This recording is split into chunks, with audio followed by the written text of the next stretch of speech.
Hi, do you know what today? Shakesyear. This is the 364th episode of Shakesyear, meaning tomorrow is 365, meaning we will have made it through a whole year of Shakespeare. And we're only in Henry IV Part 2, which means I'm going to have to keep going for a little while longer. We are still in what the folio calls Act 4, Scene 1, that other versions call Act 4, Scene 3, just because of how people are moving around and that sort of thing. And this is the very end of the scene. So most recently, Falstaff sort of captured somebody. This dude Colville came along and he was like, "I surrender," and Falstaff captured him. And then Prince John was like, "Oh, hey, Falstaff," and Falstaff's like, "Look, I captured a dude."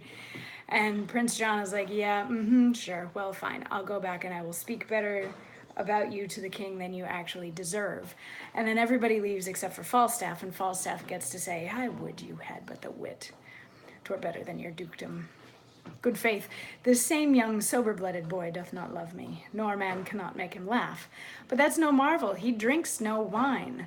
There's never any of these demure boys come to any proof, for thin drinking doth so overcool their blood, and making many fish meals, that they fall into a kind of male green sickness, and then when they marry, they get wenches.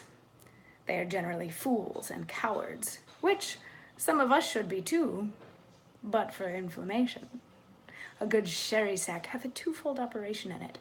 It ascends me into the brain, dries me there all the foolish and dull and cruddy vapors which environ it, makes it apprehensive, quick, forgetful, full of nimble, fiery, and delectable shapes, which, delivered over to the voice, the tongue, which is the birth, becomes excellent wit. The second property of your excellent sherry is the warming of the blood, which before, cold and settled, left the liver white and pale, which is the badge of pusillanimity and cowardice. But the sherry's warms it. It makes it course from the inwards to the parts extremes. It illuminateth the face, which, as a beacon, gives warning to all the rest of this little kingdom, man, to arm. And then the vital commoners and inland petty spirits muster me all to their captain, the heart, who, great and puffed up with his retinue, doth any deed of courage. And this valor comes of sherries. So that skill in the weapon is nothing without sack, for that sets it a work. And learning, a mere hoard of gold kept by a devil till sack commences it and sets it in act and use.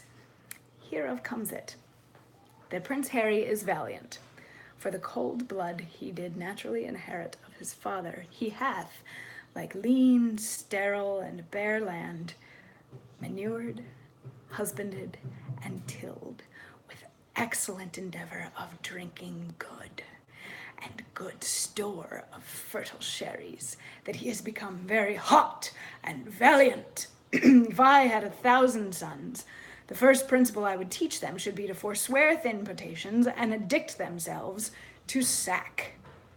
How now, Bardolph? And Bardolph enters and says, "The armies are gone away." And Falstaff says, let's go back to Master Shallow, who, if you remember, in Act 2 was doing the whole, like, here's some warriors, they're soldiers that you can have, and shall we go fight with them, and that sort of thing. So we'll see where all of that goes now that armies are disbanded. Falstaff is going to go back to his normal stuff.